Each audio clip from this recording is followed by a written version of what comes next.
काफ़ी समय के बाद आज लाइव आया हूँ मैं। थोड़ी सी टेक्निकली फ़ोन में प्रॉब्लम हो गई थी मेरे। तो बागवान साथियों, आज हम अपनी लाइव स्ट्रीम की शुरुआत जिस मुद्दे से करेंगे वो है हमारे बगीचों में pre mature leaf fall Alternaria Marssonina, जिससे कि इस वक्त सभी जगह के बागवान काफ़ी परेशान हैं। जैसा कि आप सभी लोगों को पता भी होगा कि हमने पहले ही लोगों को आगाह कर दिया था कि इस साल बीमारियां ज़्यादा आएगी। अगर आपके फसल नहीं भी लगी है फिर भी आपको अपने बगीचे की मैनेजमेंट करनी पड़ेगी, क्योंकि अगले साल की भी क्रॉप आपके पास है अगर आपने लेनी है। ऐसा ना हो जाए कि आप अगले साल फिर से बोले कि इस साल भी हमारे सेब नहीं लगे। उसका बहुत बड़ा रीज़न है कि आपको अपने बगीचों की मैनेजमेंट अच्छे से करनी ही पड़ती है।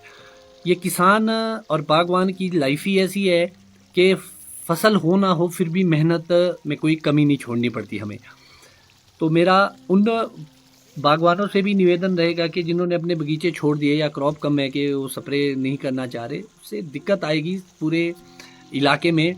इवन हमारे यहाँ भी मैंने देखा कि मेरे पड़ोस में भी काफ़ी ज़्यादा इन्फेक्शन आ चुका है। अब हमारे को खतरा महसूस होने लग गया है कि भाई कहीं हमारे को अटैक ना करे। हल्का फुल्का हमारे भी आ गया है।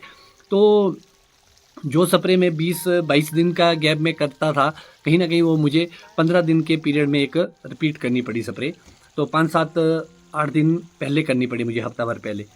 तो आज कल आप लोग जब भी बगीचे जाते, एक अच्छी खबर ये है कि भाई इस बार माइट की प्रॉब्लम कहीं नहीं आ रही। अभी तक तो कोई ऐसे नहीं आए हमारे पास उदाहरण के, किसी के सैंपल आए हैं या किसी ने बताया कि माइट आ गई है। माइट नहीं है। इस वक्त जो सबसे ज़्यादा प्रॉब्लम आ रही है वो आ रही है हमारी पतझड़ की। पतझड़ हमारा चाहे मार्सोनिना की वजह से है, प्रीमेच्योर लीफ फॉल है, अल्टरनेरिया है, किसी भी कारण से हमारे पत्ते झड़ रहे हैं। सबसे पहले आपको ये समझना पड़ेगा कि लीफ फॉल क्यों होता है। जो आपका पत्ता है उसके ऊपर मॉइस्चर बना रहेगा और वो पत्ता ड्राई नहीं होगा। इस साल आप देखेंगे कि वेजिटेशन बहुत ज़्यादा आ गई है बगीचों में। जब भी ग्रोथ ज़्यादा आएगी बगीचों में तो अंदर शेड क्रिएट होगी। शेड क्रिएट होगी तो लाइट और सन पेनिट्रेशन अच्छे से अंदर तक नहीं पहुंच पाएगी, जिसकी वजह से पत्तों के ऊपर गीलापन रहता है। उसके बहुत साइड इफ़ेक्ट रहते हैं। एक तो सबसे बड़ा जो नुकसान होता है कि जो भी आप स्प्रे करते हैं, मैक्सिमम अगर आप अर्ली मॉर्निंग में करते हैं तो वो गिले रहेंगे पत्ते। आप जब भी वहाँ पर दवाई डालेंगे तो उसका असर कम हो जाएगा, या होगा ही नहीं, या तो बहुत ही कम हो जाएगा। तो आपको ये ध्यान रखना पड़ेगा कि अपने पत्तों को जब भी आप स्प्रे करते रहे तो पत्ते पूरी तरह सूखे हुए। आज मॉर्निंग में जब मैं लाइव स्ट्रीम में आया था तो एक फार्मर ने मुझसे पूछा था कि इतनी दिन को भी आप स्प्रे करें। उसका बहुत बड़ा रीज़न है कि एक तो बहुत कम पीरियड मिल रहा है फार्मर को। आप देखेंगे कि मॉर्निंग में पत्ते भी गीले होते हैं और हर दिन बारिश हो रही है या 1-2 दिन का ही गैप मिल रहा है, तो उसमें हमारे को अपनी स्प्रे निपटानी पड़ती है। स्प्रे के लिए सबसे पहले तो ये है कि बारिश हुई, बारिश के बाद एक दिन आपको लगभग अगर बारिश नहीं हुई तो उसको स्प्रे नहीं करना, उसको खाली छोड़ना पड़ता है। उसके नेक्स्ट डे आपकी स्प्रे होगी। और वैसे तो सुबह और शाम ही स्प्रे होनी चाहिए, मगर जब आपको ज़्यादा बगीचा कवर करना होता है जल्दी में तो आपको कहीं ना कहीं फुल डे भी ये काम करते रहना पड़ता है। तो सबसे बड़ी जो प्रॉब्लम है वो आ रही है फंगस की। तो पीले से पत्ते आ रहे हैं, उसमें ब्लैक डॉट आ रहे हैं, कई के ब्राउन डॉट आ रहे हैं। तो ब्राउन डॉट आपके अल्टरनेरिया के हो गए। तो ब्लैक स्पॉट है तो वो मार्सोनिना की और नेक्रोटिक लीफ ब्लॉच भी आता है एक, मगर वो मेनली गोल्डन डिलीशियस की बीमारी है। मगर मुझे ये भी लगता है कि थोड़ा बहुत वो भी हमारे रेड डिलीशियस में आ चुका है। तो अब आपको क्या क्या समाधान करना है, तो इसके लिए फंगेसाइड। बहुत सारे फार्मर आज भी ऐसे हैं जिनको जानकारी का अभाव है, जिनको ये पता नहीं लग रहा कि एक्चुअल में फंगस क्या है, फंगेसाइड्स क्या है, आज भी उनको पता नहीं है। वो कहीं ना कहीं शॉपकीपर पे डिपेंडेंट है या कंपनी मैन पे डिपेंडेंट है। तो जानकारी के लिए मैं बताना चाहूँगा कि अब वो सिचुएशन आ चुकी है जहाँ फंगस मल्टीप्लाई हो रही है। इसमें चाहे आपके स्कैब रोग है, चाहे आपके स्मैक पतझड़ है, स्कैब की भी बहुत ज़्यादा प्रॉब्लम है। तो इन सब का इलाज आज फंगेसाइड से ही होगा। तो जो फंगिसाइड में आप करेंगे, लगभग 3 टाइप की फंगिसाइड आपको मेनली मिल जाती है, जिसको सिंपल भाषा में मैं एक्सप्लेन करने की। एक सिस्टेमेटिक होती है, एक कॉन्टैक्ट होगी, एक ब्रॉड स्पेक्ट्रम होगी, मतलब हर तरह की उस पर वो कार्य करती है। तो इस वक्त आपको 2 कॉम्बिनेशन में स्प्रे करनी पड़ेगी, कॉन्टैक्ट और सिस्टेमेटिक। एक तो आप इसका कल्चर बना सकते हैं कि वो कैसे मिक्सिंग करेगा आप, डाइथिन बेबिस्टीन, डाइथिन स्कोर, डोडिन प्लस स्कोर।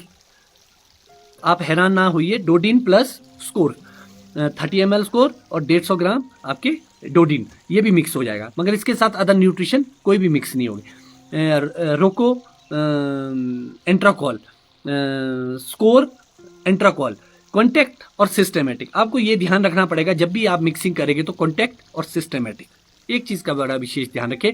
दूसरी बात आती है कि बहुत सारे क्वेश्चन भी पूछते हैं कि शायद किसी ब्रांड को या कंपनी को प्रमोशन, ऐसा बिल्कुल नहीं होता। प्रमोशन भी मिलती है, वो ऑटोमेटिकली मिलती है। जब हम अपने बगीचों में जो चीज़ डालते हैं, जब उसके बारे में हम बताएंगे तो किसी को वो मार्केटिंग लगेगा, किसी के वो हित की, मगर ज़्यादातर वो हित की बात होती है। बुरा सिर्फ उन लोगों को लगेगा जो कहीं ना कहीं बिजनेस से जुड़े लोग हैं या जिनका अपना कारोबार हिट होता है, वही लोग उसको प्रमोशन से जोड़ते हैं। अदरवाइज ये फार्मर हित की बात है। और जो भी ये मैं दवाइयाँ बताता हूँ, ये तो नॉन यूनिवर्सिटी द्वारा प्रमाणित होती है और इसका स्प्रे सारणी होती है। मार्केट में जब बिक रही है तो इसका मतलब वो मार्केट में अवेलेबल है तो हमने डाल ली है। तो आपको इन चीज़ का विशेष ध्यान रखना है। दूसरी बड़ी विशेष ध्यान रखने की आवश्यकता है कि 200 लीटर का पानी, आज भी फार्मर आइडिया नहीं लगा पा रहे कि 200 लीटर आपका कहाँ आता है। 200 लीटर का माप कर दे अपने ड्रम का कि 200 लीटर कहाँ आता है, उसी हिसाब से अपनी दवाइयाँ डालें और बिल्कुल भी ओवरडोज करने की कोशिश ना करें। दूसरी बड़ी बात आती है कि फार्मर को कन्फ्यूजन आता है कि हर क्वेश्चन आता है कि अभी क्या डालें या क्या लगाए हम अपने बगीचों में। तो बेसिकली जो आपने पहले कर चुके हैं, आप जो मॉलिक्यूल्स, उसको आपको रिपीट नहीं करना है, ये भी विशेष ध्यान रखें। अदरवाइज रेजिस्टेंस बिल्ड हो जाएगी हमारी, तो बीमारी से लड़ने की क्षमता नहीं रहेगी उस मॉलिक्यूल में आने वाले टाइम में। इसीलिए आपको बदल के अपना कॉम्बिनेशन डालना है। और कोई भी ज़रूरी नहीं कि जो फंगिसाइड मैं डाल रहा हूँ आपको भी वही डालनी है। बहुत सारे लोग मुझे ही फॉलो करते हैं, वही चीज़ डालते हैं, वो अच्छी बात है, मगर जो लोग उसको चेंज करते हैं उसके लिए भी कोई पाबंदी नहीं है कि आपको वही चीज़ें डालनी है। आपको वो बदल गए। बहुत सारे कश्मीर के फार्मर भी जुड़ते हैं और बहुत सारे क्वेश्चन आते हैं उनके, तो आप लोगों के लिए भी वही चीज़ मैं बताना चाहूँगा, कॉन्टैक्ट, सिस्टेमेटिक, ब्रॉड स्पेक्ट्रम, इस टाइप में आप कॉम्बिनेशन आप बना सकते हैं अपने आप में। तो और आप उसको रेगुलर इंटरवल, बाकी हमने पानी के पीएच पे भी बात करी। तो जब आप पानी का पीएच या फ्रेश वाटर से कोशिश करें, अगर पीएच डाउन नहीं कर सकते तो फ्रेश वाटर करें, स्टोर वाटर ना करें। अगर आपके स्टोर वाटर की ज़्यादा वो है, बहुत सारी जगह पानी भी नहीं मिल पाता है, तो आपको वहाँ ध्यान रखना पड़ेगा कि आप अपने पानी के पीएच को डाउन करें, उसके बाद उसमें मॉलिक्यूल मिला के स्प्रे करें।